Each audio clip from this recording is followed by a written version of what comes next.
शालिनी आओ आओ, आजी की तबीयत कैसी है? ठीक है अभी। अच्छा वो आपने डॉक्टर को फोन किया, थैंक यू। हाँ क्या तू भी थैंक यू की कोई जरूरत नहीं है। अरे शालिनी वहीनी सुबह सुबह? हाँ, वहीनी को थैंक यू बोलने आई थी। कल रात वहीनी ने फोन नहीं किया था हॉस्पिटल में, तो आज ही पहुंच नहीं पाती टाइम पे। अभी तबीयत ठीक है ना? ठीक है, चलो वहीनी येते। ध्यान रखना। जो संपदा, चलो मैं निकलता हूँ। नाश्ता तो कर लीजिए। नहीं नहीं नहीं, बहुत लेट हो जाएगा, फिर बाहर कर लूँगा। बाबू बाबू, अरे प्रवीण आ जा। लफड़ा है ना, काजी का लड़का है ना, नाके पे कबाब का गाड़ी डाल रहा है। चल देखते हैं उसको, समझाते हैं काजी को। प्यार से माना तो ठीक, नहीं तो टांगे काट के फेंक दूंगा उसकी मैं। हाँ, और तू टेंशन मत ले रे, ये अपना महाराष्ट्र है। ये नाके पे सिर्फ पूरी भाजी और मिसल पाव का गाड़ी लगेगा, और बोर्ड पे ऐसा लिखा होगा स्पॉन्सर्ड बाय अध्यक्ष सुनील पवार करके। लेकिन आप काजी से झगड़ा क्यों करना चाहते हैं? प्यार से भी तो... तू नाच लाओ को, चल रे गाड़ी काट रे।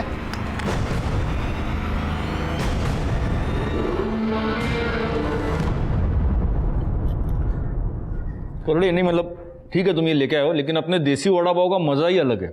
और ये क्या, ये सॉस क्या लेके आए हो? अरे हिरवी चटनी, हिरवी मिर्ची पाई है ना मोटी मोटी। सर हेड ऑफिस से फैक्स आया है।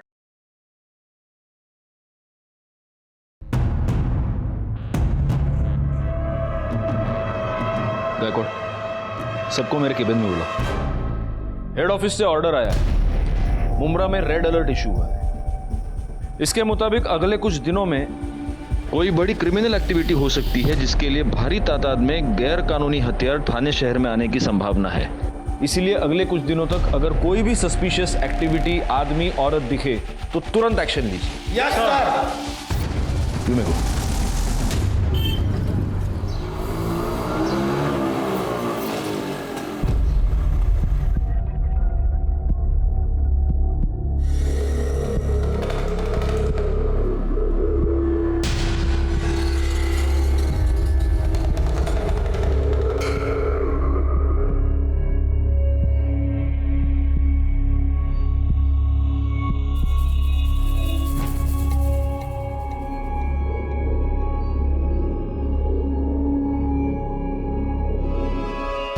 चाय भाई पी के हो गया ना? चलो निकलो अब यहाँ से, तुम लोग को इधर रूम नहीं मिल सकता, चलो निकलो। भाईजान भाईजान, हम लोग बहुत मुसीबत में, थोड़ा रहम कीजिए बस कुछ दिनों के लिए। अबे कुछ दिनों के लिए, कुछ घंटे के लिए मैं तुम लोगों को अपने घर में नहीं रखेगा। चलो निकलो। क्या बोल रहे हैं आप? घर आए हुए मेहमानों से ऐसे बात करते हैं क्या? ये मेहमान की बच्ची, इधर मेरे को मालूम नहीं ये लोग कौन है करके। मालूम, इंसान है हमारे जैसे। ये इंसानों के वजह से भाईजान हम लोग गलत नहीं है, निकाह करके आए। आपको यकीन नहीं तो हम काजी का कराना मत दिखा सकते, तो थोड़ा मदद कीजिए हमारी। आपको जो किराया चाहिए हम दे देंगे। क्या पैसे का लालच दे रहा है तू मेरे को? बोलना। जबान दी है मैंने, ये यहीं रहेंगे। तेरे को मालूम है ना कौन सी पार्टी के लिए काम करता हूँ मैं? उन लोग को पता चल गया ना कि मैंने इन लोग को अपने घर में रखा है, सबसे पहले मेरे को फोड़ देंगे वो। अभी के अभी कल्टी करवा इन लोगों को। चल रहे जनाब, जनाब खुदा के लिए हमारी मदद कर दीजिए, बस कुछ दिनों के लिए हमें यहाँ पनाह दे दीजिए। हम आपको ज्यादा परेशान नहीं करेंगे, अल्लाह ताला आपकी हर मुराद पूरी करेंगे, बस हमारी मदद कर दीजिए। हाथ जोड़ने की क्या जरूरत है? चलो ठीक है, दे दिया मैंने कमरा। अब खुश है? शुक्रिया जनाब। लेकिन बहुत ज्यादा खुश नहीं होने का, और घर के बाहर ज्यादा घूमना फिरना नहीं। हाँ, और जो नमाज दुआ जो पढ़ता है ना, वो ऊपर कमरे में पढ़ने का। वो क्या, वो मेरे एरिया में थोड़ा सा टेंशन चल रहा है, इसलिए बोल रहा हूँ। जी जनाब। शुक्रिया। कमरा देखो ऊपर जा। आइए मैं आपकी मदद कर देती हूँ। अस्सलाम वालेकुम भाईजान। जी खैरियत से पहुंच गए? हाँ, रहने को मिल गया था। हाँ, हम आपको एड्रेस सेंड करते हैं ना, आप अपना बंदा भेज के बक्सा उठा लीजिए। अल्लाह हाफिज। क्या कहा उन्होंने? वो एक नंबर सेंड कर रहे हैं, उसे फ़ोन करेंगे तो बक्सा लेकर जाएगा।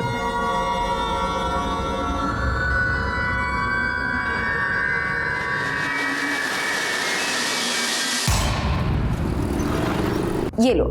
अरे बस बस आपा। क्यों, मेरे हाथ का खाना अच्छा नहीं लगा? नहीं नहीं, खाना तो बहुत लजीज है, लेकिन मेरी खुराक से रकम वाकई खाना बहुत लजीज है आपका।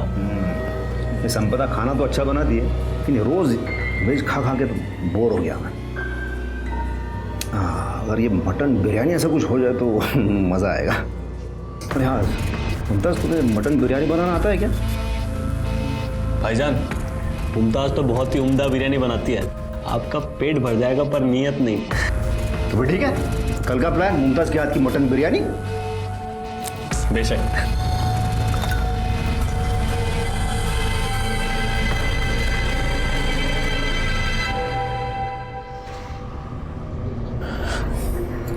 क्या हुआ? फोन नहीं लग रहा? रफीक हम फंस गए हैं। यहाँ माहौल बहुत खराब है, ज्यादा दिन नहीं रुक सकते, सामान देकर निकलना होगा। हाँ पर कैसे? रियाज भाई भी फोन नहीं उठा रहे हैं। तो भाईजान को फोन करो ना। 1000 बार कर चुके हैं, वो भी फोन नहीं उठा रहे। समझ नहीं आ रहा क्या करें। ये बक्सा तो जान की मुसीबत बन गया।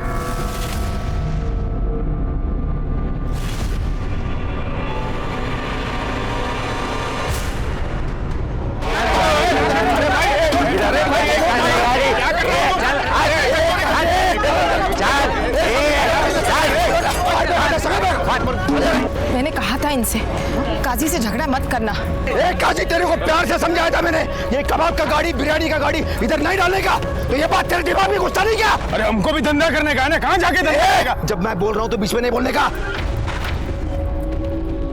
अरे क्या बहुत चर्बी चढ़ी है तेरे को? हाँ, सिर्फ तू ही नहीं, तेरे साथ जो भी है ना, सबका खीमा बना के इधर ही बेचेगा मैं। और तेरे को गाड़ी डालने का ही है ना, तो उधर जाना, क्योंकि जब तक मैं इधर है ना, यहाँ पर ये गाड़ी नहीं लगेगा, मैं बता रहा हूँ। चल तोड़ रहे, उठा के बैठ। अरे वो गाड़ी फेंक दो उधर। ये लोग क्या कर रहे हैं? देखो देखो ये क्या कर दिया। एक मिनट। सुनील भाऊ, आप एक पार्टी के विभागाध्यक्ष हो और फिर भी आप सड़क पे ऐसे मारपीट कर रहे हो। अरे साहब, ये काजी सलाह, ये बिना म्युनिसिपैलिटी के परमिशन के अपने एरिया में ये बिरयानी कबाब का गाड़ी डाल रहा है। इसको थोड़ा सा सबक सिखा रहा था मैं बस। एक मिनट, अगर गाड़ी बेकायदा है ना तो आप कंप्लेंट कर सकते हैं। खुद सड़क पे उतर के मारपीट करने की कोई जरूरत नहीं है। वही समझा रहा था साहब, मैं उसको वही आप रुकिए, मैं आपसे बाद में बात करूंगा। सुनील भाऊ जरा आप साइड में आइए। गायकवाड़, ये सबको पहले खाली करो इधर से। चला आप इधर आइए। सुनील भाऊ, ये सब अभी रहने दीजिए, मैं आज आपसे एक मदद मांगने आया हूँ। अरे बोला ना, मैं सबकी मदद करने के लिए बैठा हूँ। काय पाहिजे बोला। हेड ऑफिस से हम लोगों के पास एक रेड अलर्ट आया है। मुंब्रा में कोई बड़ी क्रिमिनल एक्टिविटी होने की संभावना है और इसलिए हम सब पर चेकिंग कर ही रहे हैं। लेकिन आप अपने कार्यकर्ताओं से, अपने लोगों से, मोहल्ले वालों से रिक्वेस्ट कीजिए कि प्लीज़ अलर्ट रहिए और ख़ास तौर पे अगर कोई भी नया किराएदार आता है तो सबसे पहले हमें इन्फॉर्म कीजिए। तो ठीक है, मैं सबको बोलता हूँ। तो मुझे जैसे पता चलता है ना, मैं आपको पर्सनली बोलूँगा। Thank you.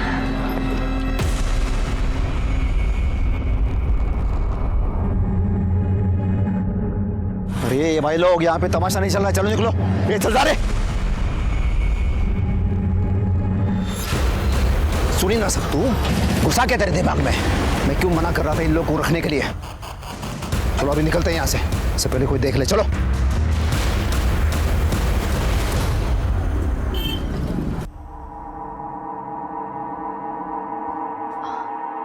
हाँ पा, दीजिए हम कर देते हैं। नहीं मैं कर लूंगी। कोई बात नहीं, हम कर देंगे।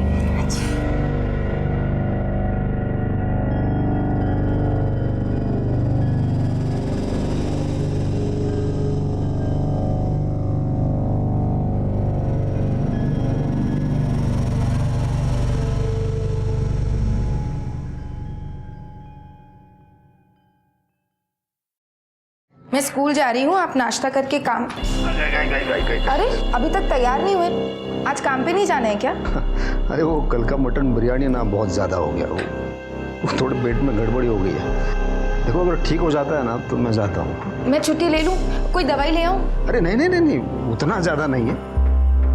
देखो तुम जाओ, नहीं तो क्या तुम्हें स्कूल में देरी हो जाएगी। जाओ। अपना ध्यान रखिएगा।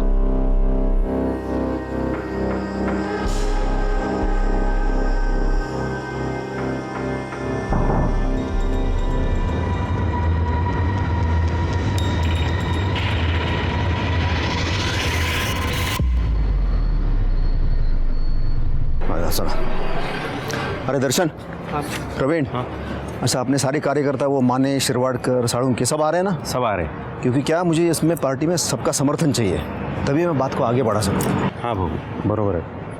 लेट होने वाला है, भाऊ ने बोला था टाइम से आने का। भाऊ आपके साला सब हाल उसमें रागिणी। नमस्ते जीजा जी। नमस्ते, कैसी हो तुम? मैं अच्छी हूँ। अच्छा सुन ना, तेरी ताई तेरे को बहुत याद कर रही है। जब तेरे को टाइम मिले तो घर पे आ जाना। ठीक है, कल आती हूँ। ओके ठीक, कल आना। बाय जीजा जी। Bye bye. बाय दादा। क्या रे, अपने जीजा के यहाँ तू काम करेगा, इसका मतलब जब मन में आएगा तब उठ के आएगा तू? हाँ, अरे मैं पगार देता हूँ ना तेरे को, तो टाइम पे आने का, काम करने का। तेरे को मालूम था ना आज पार्टी का मीटिंग है करके? वो रागिनी को कॉलेज में थोड़ा काम था इसलिए लेट हो गया। अरे तो बोल के जाने का ना। चल अब शुरू कर, और आधे घंटे में मेरे को सब तैयार चाहिए। चल चल चल चल। कुत्र्यासारखं वागवता तुम्हाला भाऊजी, कुछ भी बोलते हैं, अचानक भड़क जाते हैं मेरे को। ऑफिस में सब लोग मजाक उड़ाते हैं मेरे। आप बात करो ना उनके साथ। देख, ये तेरे और उनके बीच की बात है, मुझे बीच में मत डाल। और वैसे भी गलती तेरी है, थोड़ा पढ़ लिख लेता तो ऐसे गालियां नहीं सुननी पड़ती तुझे। एक तो उन्होंने तुझे काम पे रखा, ऊपर से तू उन्हीं की शिकायत कर रहा है। नहीं जम रहा है ना तुझे तो छोड़ दे, कोई और काम ढूंढ। ठीक है, समझ रहा हूँ मैं सब। पति है ना आपके वो, कुछ भी हो जाए आप उनकी साइड लोगी। पर याद रखना ताई, जिस दिन मेरी सटक गई ना, बहुत भारी पड़ेगा आपको।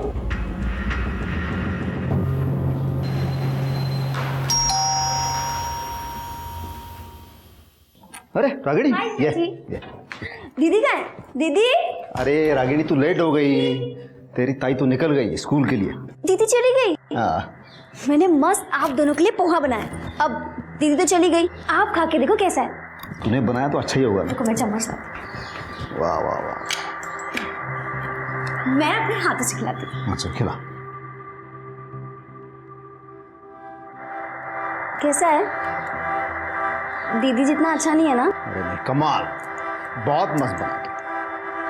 तूने जो ड्रेस मंगाया था ना, बोला था ना? वो ड्रेस? हाँ, मैं लेके आया, अंदर रखा है, जा। आप पोहा खाओ, मैं देख के आती हूँ। अरे तेरे जीजा को क्या समझाया तूने? हाँ रखा है जीजा जी ने ड्रेस। अरे रागिनी कहाँ देख रही है तू? वहाँ नहीं है। कहाँ है ड्रेस जीजा जी? मैं देता हूँ।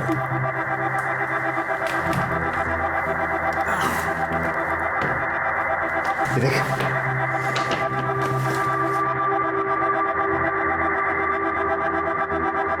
वाह, कितना ब्यूटीफुल ड्रेस है ना जीजा जी। पसंद है? बहुत अच्छा है। मैं अभी ट्राई करूं? अभी? हाँ। अच्छा थोड़ा जल्दी करना क्योंकि मुझे अर्जेंट काम है। ठीक कर ले, मैं हूँ बाहर।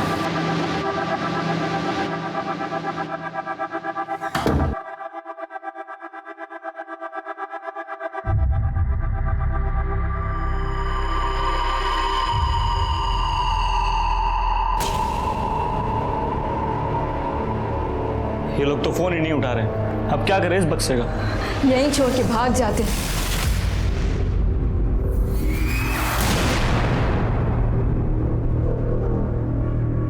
क्या नाम है आपकी बेटी का, कब से लापता है? संपदा पवार नाव आहे साहेब तिचं। 2 दिन से मेरी बेटी गायब है साहब। उसके पति को भी नहीं मालूम वो कहाँ गई। मतलब शादीशुदा है? तो कंप्लेंट लिखवाने के लिए उसका पति क्यों नहीं आया, आप लोग क्यों आए? क्या नाम है उसके पति का, क्या करता है? सुनील पवार नाम है साहब, अध्यक्ष है ये एरिया का वो। सुनील पवार, सुनील बाबू? हाँ। अरे उनको तो जानता हूं मैं। तो सुनील बाबू की पत्नी 2 दिन से गायब है और सुनील बाबू ने कंप्लेंट नहीं की? सर एक्चुअली ताइना एक स्कूल में पढ़ाती है और 17 तारीख को वो स्कूल की तरफ से लोनावला पिकनिक ही गई थी। पर दीदी को तो कल आ जाना चाहिए था और जब वो नहीं आई और मेरा फ़ोन भी नहीं उठाया तो मैंने जीजा जी को फ़ोन किया और उन्होंने बताया कि दीदी तो आई नहीं है वापस। और जब अगले सुबह मैंने फिर से कॉल किया तो जीजा जी को और टेंशन हो गई तो वो उसे ढूंढने लोनावला गए, शायद इसलिए ही नहीं आए। आप लोगों ने स्कूल में फ़ोन किया? हाँ, सबसे पहले मैंने स्कूल में ही फोन किया था साहब, लेकिन वो लोग बोले कि तुम्हारी बेटी पिकनिक पे गई नहीं। और जो लोग पिकनिक पे गए थे वो 1 दिन पहले ही आ गए साहब। ओह, ठीक है, आप एक काम कीजिए, संपदा के फोटोग्राफ्स और डिटेल्स यहाँ गायकवाड़ के पास दे दीजिए। हम जल्द से जल्द उन्हें ढूंढने की कोशिश करेंगे। जी साहब, मेहरबानी होगी। Thank you sir.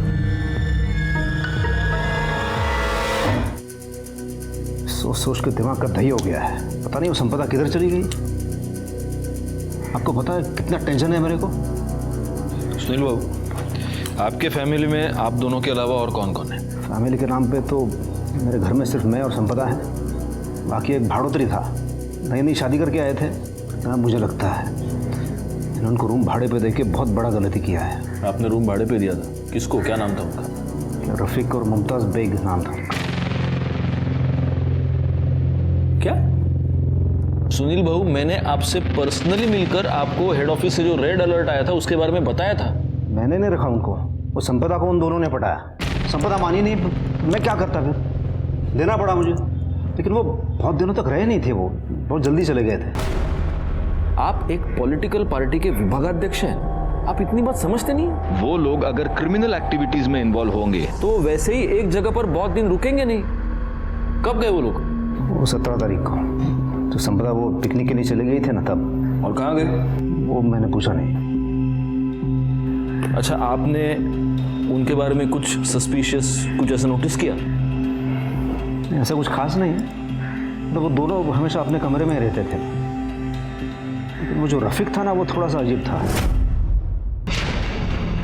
दोनों के पास एक बक्सा था और रफीक उस बक्से से कभी दूर नहीं हटता था।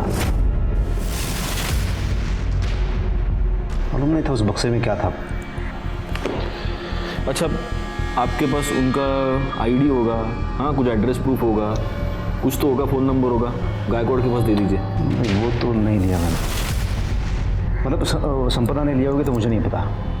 हाँ, लेकिन वो रफीक के पास एक मोबाइल था, उसके नंबर लेने की कभी ज़रूरत नहीं पड़ी मुझे। लेकिन अब लगता है वो सारे डिटेल्स लेने चाहिए थे। अब लगता है आप लोगों की वजह से ही हमारे देश में सिक्योरिटी लैप्सेस होते हैं। उनको आपके पास लेके कौन आया था? कोई लेके नहीं आया था। वो दोनों संपदा को कहाँ रास्ते में मिले थे। अभी अभी शादी करके आए हैं, सर पे छत चाहिए और येड़ी वो सीधा घर पे लेके आई। वो उनकी शक्ल पहचान पाएंगे आप? याद है? हाँ। स्केच बनवा सकते हैं? हाँ।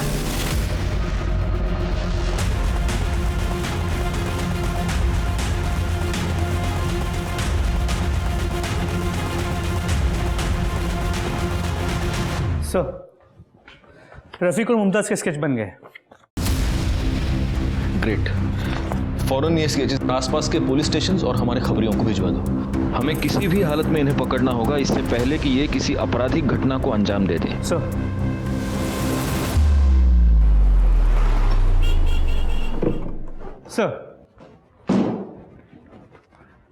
सर सुनील पवार के कॉल रिकॉर्ड्स क्लियर है।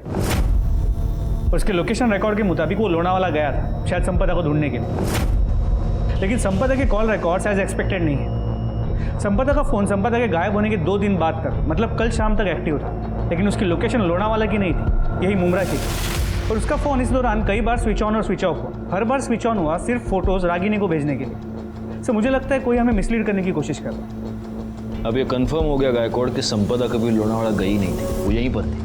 और सर, सबसे इंपॉर्टेंट बात, संपदा के फ़ोन से आखिरी कॉल किया गया था 100 पे। ये कॉल 5 सेकंड के लिए चला, जिसके बाद कट हो गया और इसके बाद संपदा ने वापस कॉल नहीं किया।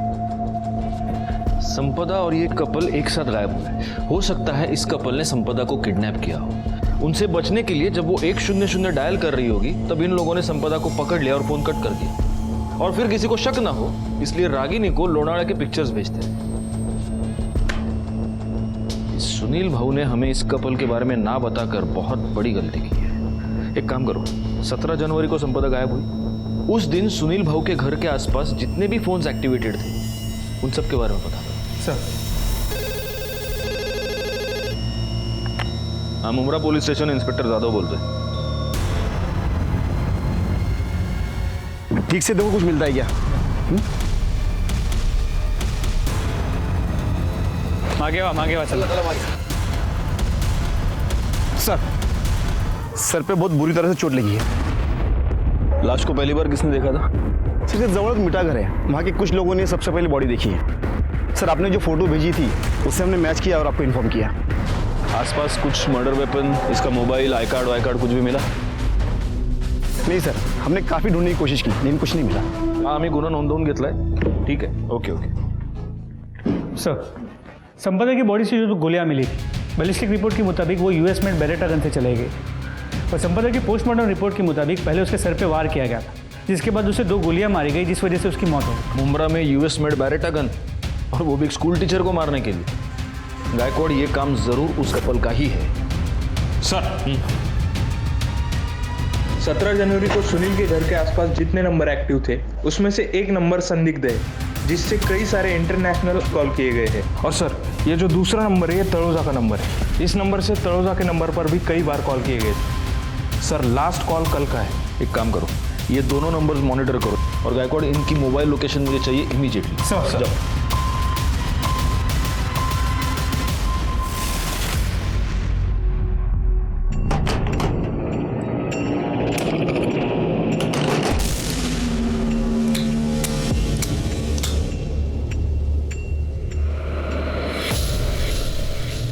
इसमें 2 गोलियां कम है। कहाँ गई?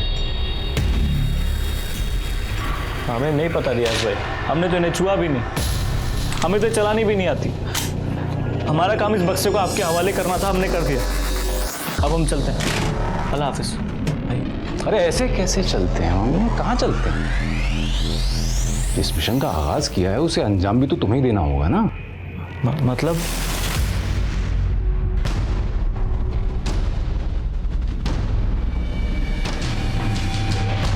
साहब, सुनील भाऊ का और काजी का बहुत टेंशन चलता था, बहुत लफड़े भी हुए थे। पता नहीं साहब, वो भिवंडी क्यों चली गई हमें मालूम नहीं साहब। संपदा समाज सेना की एक्टिविटीज में इन्वॉल्व रहा करती थी? नहीं सर, ताई ये सब से दूर ही रहा करती थी। ठीक है, तुम उस पर नजर रखो, पर अपडेट करते रहो। सर खबर पक्की है, तलोजा का नंबर रियाज पारकर का है, जो नाम के लिए तो दुकान चलाता है, लेकिन दुकान के पीछे उसका गोडाउन है जहाँ से वो इलीगल एक्टिविटीज करता है।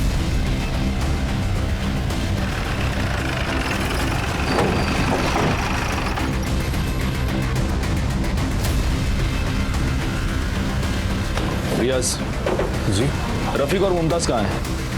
कौन रफीक और मुमताज? रफीक और मुमताज को मैं इस्तेमाल कर रहा था। सब इधर के लोकल गैंग को बड़ी तादाद में असला चाहिए था, मैंने उन्हें उसी काम में लगा दिया था। उन दोनों का हुलिया बता। हुलिया बता उनका। मोबाइल, उनका मोबाइल में मोबाइल। गुंडे, मोबाइल क्यों नहीं सर?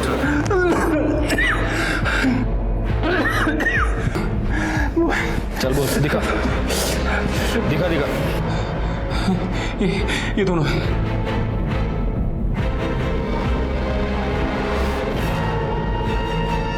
ये दोनों आप कहाँ हैं बता। पता नहीं, कल पता नहीं कहाँ चले गए, और साथ में वो बॉक्स भी ले गए। बॉक्स ले गए? क्या था उस बॉक्स में? बैरेट गन्स, मेरा पार्सल था वो, और ब्रांड न्यू गन्स थी, लेकिन उनमें एक गन में दो गोली नहीं थी, गायब थी। करड़े, अजून किलोभर मिरच्या घ्या और सब के सब इसके मुंह में ठूस दो। जो मैं कह रहा था वही सच है। संपदा को इनकी असलियत पता चल गई और इसीलिए ये कपल उसको मारकर भाग गया। सर उनका भागना समझ में आता है, लेकिन संपदा की बॉडी को वहाँ भिवंडी में डिस्पोज करना समझ में नहीं आ रहा। होगा, इसका भी कोई ना कोई रीजन होगा। और ये रियाज जो हमसे कह रहा है कि ये कपल भाग गया है, ये झूठ है। इस रियाज ने ही जरूर इनको किसी मिशन पर भेजा है, और हमें उस मिशन के बारे में पता लगाकर जल्द से जल्द उन्हें रोकना होगा। हमारे पास वक्त बहुत कम है। सर वो सुलेमान काजी को लेकर आए। एक नंबर का मक्कार इंसान है वो सुनील। मोहल्ले में हमारा जीना हराम कर रखा है उसने, हमारा धंधा बंद करवा दिया। हर रोज एक नई मुसीबत खड़ी कर रहता है वो हमारे लिए। और इसलिए तुमने उसकी बीवी को मार दिया। अल्लाह माफ करे, मैं क्यों मारूंगा उसकी बीवी को? मुझे तो लगता है कि सुनील ने खुद अपने हाथों से अपनी बीवी का कत्ल किया है, वो भी उसकी साली के चक्कर में है। आपको शायद पता नहीं साहब, सुनील और उसकी साली रागिनी का प्यार परवान चढ़ रहा है। तोहफे देना, तफरी करना, घूमना फिरना तो आम बात हो गई है उन लोगों के लिए। और तुझे कैसे पता कि सुनील का उसकी साली के साथ चक्कर चल रहा है? इश्क और मुश्क छुपाए नहीं छुपते साहब। कितनी बार सुनील ने हमारे भतीजे की दुकान से कीमती तोहफे खरीदवा कर दिए हैं रागिनी को।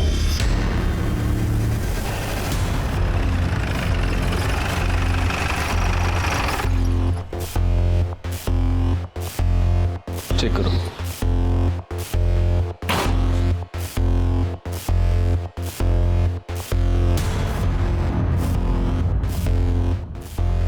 सुनिए, ये सुनील बाबू के घर पे ताला लगा है। कहाँ गए हैं, कब आएंगे, कुछ पता है? भाऊ तो कल से ही नहीं दिखे, कल से ही घर में ताला लगा हुआ है।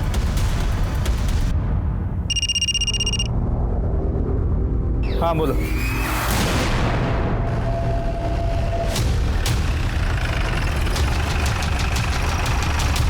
सर बॉडी के पास पर्स और मोबाइल मिला है। देखो देखो।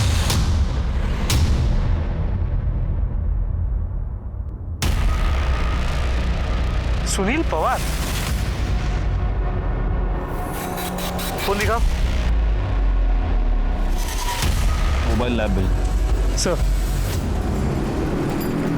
पीएम रिपोर्ट के मुताबिक सुनील पवार का मर्डर 22 जनवरी को दोपहर 2 से 4 के बीच में हुआ है। और सबसे खास बात यह है गायकवाड़ कि सुनील के बॉडी पर 8 से 9 इंच के चाकू से कम 20 बार वार किए गए हैं। 20 बार मतलब जिसने भी सुनील बाबू का मर्डर किया है उसने बहुत ही गुस्से और नफरत में उसका मर्डर किया है, और इसीलिए उसका खून होने के बाद, वो मरने के बाद भी वो मर्डर उस पर लगातार वार करता रहा। सर, रफीक का फोन कुछ मिनट पहले ही मानखुर्द में ऑन हुआ है। फौरन उसकी एग्जैक्ट मोबाइल लोकेशन निकालो, हमें जल्द से जल्द निकलना होगा।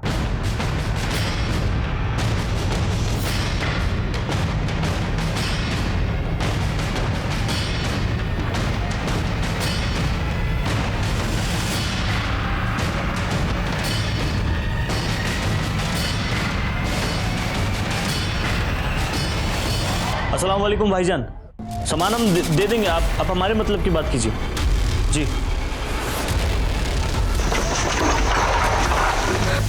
हमें तो बस उसे उसकी मंजिल तक पहुंचाना था ताकि हमें नई पहचान मिले, बाकी की जिंदगी सुकून से कट सके।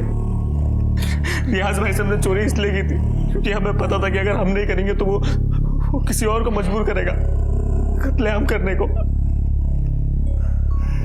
जनाब, हम सच कह रहे हैं। वो हथियार तुम्हें एक नई जिंदगी देने वाले थे। मतलब? जनाब, हम दोनों एक दूसरे से मोहब्बत करते हैं, पर हमारे घर वाले कास्ट की वजह से हमारे निकाह के खिलाफ थे। इसलिए मेरा दोस्त मुझे असलम के पास ले गया। उन्होंने कहा अगर हम ये बक्सा खैरियत से रियाज भाई के पास मुंबई पहुंचा दे तो हमें नहीं पहचान देगा और हम दोनों को बंगलुरु में नौकरी भी देगा। तुम जानती थी उस बॉक्स में क्या है? नहीं, खुदा कसम, हमें जरा भी अंदाजा नहीं था। और तुम? मुझे इन था हमें, मगर हमने मुमताज को इससे अनजान रखा। मैं मुमताज से किसी भी कीमत पे निकाह करना चाहता था, इसलिए हम दोनों बक्सा लेकर मुंबई आए और सुनील पवार के घर पे रेंट पे रहने लगे। मैं दिन रात रियाज पालकर को फोन लगाता ताकि वो बक्सा ले जाए और ये मुसीबत टले, और एक दिन सुनील ने पता कर लिया उस बक्से में क्या है। तुमको मालूम है मैं कौन है? इस पूरे एरिया का अध्यक्ष है मैं। अब तुम दोनों तो गए, पुलिस यहाँ से तुम्हें कुत्ते की तरह खींच के ले जाएगी, और अध्यक्ष होने के नाते मुझे पुलिस को तो बताना ही पड़ेगा ना। उसके बाद वो मुझे ब्लैकमेल करने लगा। अच्छा, तू नीचे बैठा है, पैर पकड़ा है, इसलिए बचाता हूँ मैं तुम दोनों को। हाँ चलो उठ उठ उठ उठ,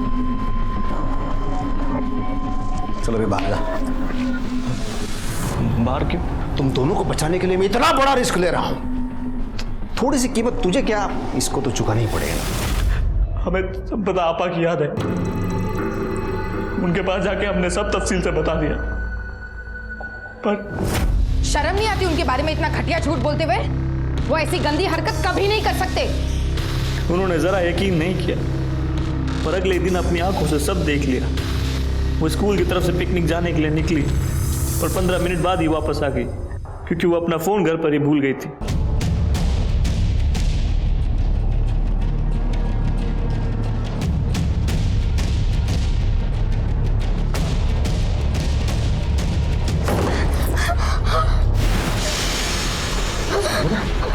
इसका मतलब ये लोग सच बोल रहे थे। मैंने इनकी बात पे भरोसा नहीं किया। तुम पर आग बंद करके मैंने भरोसा किया, तुम ये सब।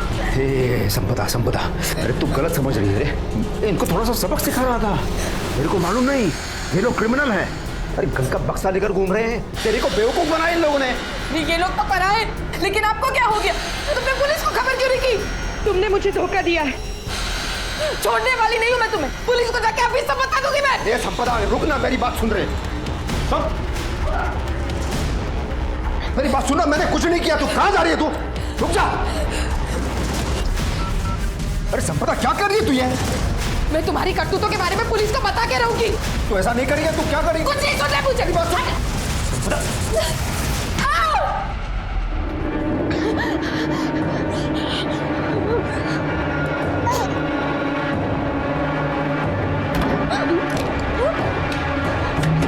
सुनील ने हमें हमारे कमरे में बंद कर दिया। संपदा भाभी को गाड़ी में लेकर निकल गया।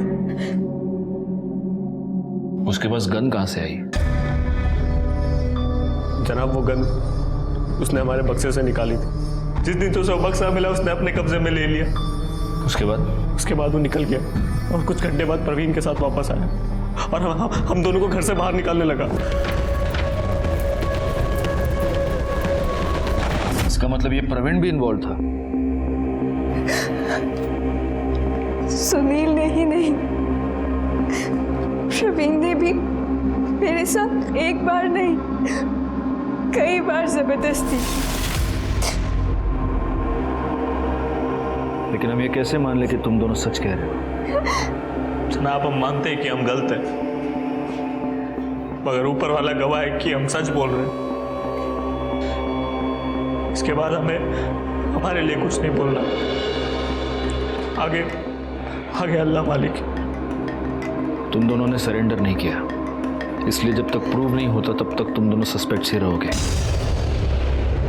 ले जाओ इनको। मैं बोलता हूँ। हाँ साहब, भाव की मर्जी से ही मैं मुमताज के साथ। क्या साहब? तेरे सुनील भाव की प्राइवेट प्रॉपर्टी थी क्या? साहब आगे बोल, आगे क्या हुआ बोल। साहब, भाव मेरे को फोन करके बुलाया। मैं उनको रास्ते में मिला, देखा तो संपदा वहिनी के सर से खून बह रहा था। वो बेहोश थी। फिर हम लोग उधर से भिवंडी चले गए सुनसान जगह पे।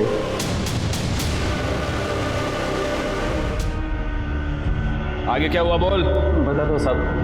फिर भाव ने वहिनी का फोन मेरे पास दिया और बोला कि थोड़ी थोड़ी देर बाद चालू करने का और इंटरनेट से लोनावला के फोटो रागिनी को भेज देने का। फिर उसके बाद उन्होंने वो फोन तोड़ के फेंकने के लिए कहा। ये सब चीज भाव ने जेल में जाने से बचने के लिए वहिनी का मर्डर किया साहब। और तेरे सुनील बाबू को क्यों मारा तूने? माँ कसम साहब, मैंने नहीं मारा। तुम्हारी ये तस्वीर हमें सुनील के मोबाइल में मिली। सच बताओ रागिनी, तुम्हारे और सुनील के बीच एग्जैक्टली क्या चल रहा था? सर मुझे सच में नहीं पता कि जीजा जी मेरी फोटो क्लिक कर रहे थे। अगर तुम्हें सच में पता नहीं था तो इस तस्वीर में तुम सीधा कैमरे के लेंस में देखकर स्माइल क्यों कर रही हो? रागिनी, सच सच बताओ, वरना पाटिल मैडम तुमसे सच उगलवा लेंगी। नहीं सर हमारा कोई अफेयर ही नहीं था। सिर्फ जीजा साली का मस्ती वाला रिलेशन था। हम बस फ्लर्ट करते थे सर, बाकी और कुछ था ही नहीं। वो सब नहीं था, मतलब फिजिकल नहीं था सर। और तुम्हारी ये ऐसी फोटोज है, ये तुम्हारे अलावा और किसी को पता है? वो रफीक, उसको मालूम है सर। तूने जो ड्रेस मंगाया था ना, बोला था ना, वो ड्रेस? हाँ, मैं लेके आया, अंदर रखा है। जा आप पोहा खाओ, मैं देख के आती हूँ।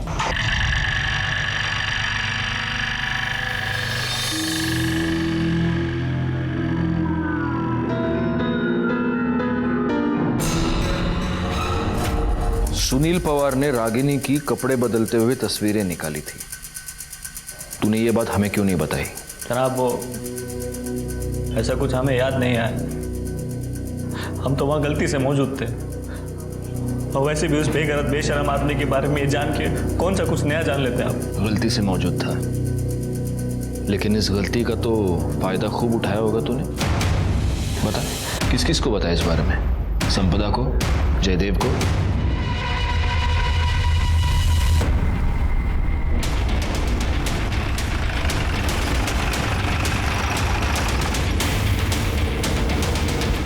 पूरे घर की तलाशी ले लो, कोई भी कोना छूटने ना पाए। चलो बाहर चलो।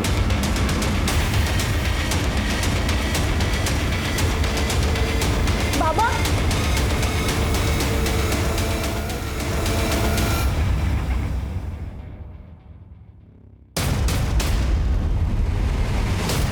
सर, ये किचन में चाकू मिला है और इसके ऊपर खून के दाग हैं।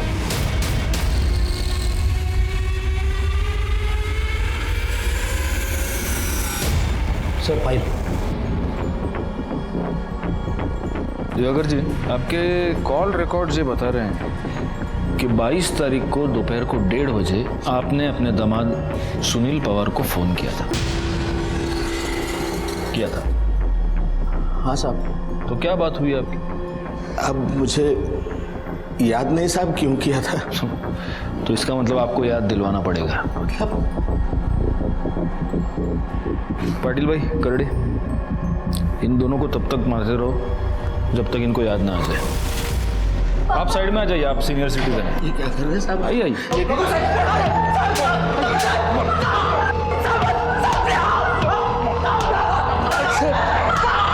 कुछ नहीं किया उन्होंने साहब।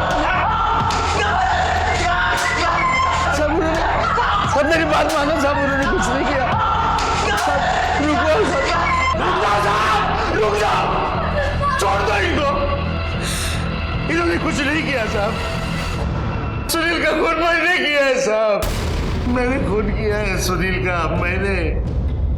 क्यों साहब, वो मेरी बेटी रागिनी की गंदी तस्वीरें खींचता था। वो रागिनी को महंगे महंगे तोहफे देकर फंसा रहा था, उसके साथ अफेयर कर रहा था। वो मेरी दोनों बेटियों के साथ खेल रहा था साहब। मुझे पता नहीं था कि वो इतना घटिया इंसान था।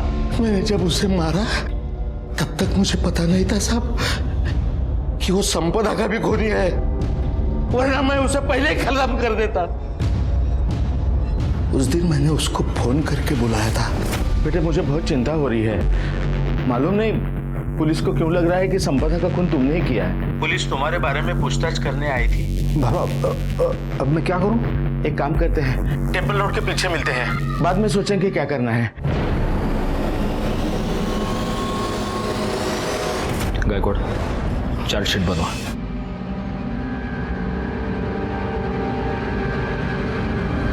प्रवीण को मुमताज पर रेप करने के और संपदा के मर्डर में भागीदार होने के जुर्म में सजा मिली और दिवाकर राव को सुनील पवार के मर्डर के लिए। लेकिन इस केस में सही माने में विक्टिम थी मुमताज बेग। सुनील और प्रवीण जैसे लोगों ने उसकी अस्मिता को ठेस पहुंचाई। इसी के साथ मैं सीनियर इंस्पेक्टर राजेश यादव आपसे विदा लेता हूं। दोबारा मिलूंगा, तब तक सतर्क रहिए और देखते रहिए क्राइम पेट्रोल दस्तक, क्योंकि मकसद बताना नहीं, बचाना है। जय हिंद।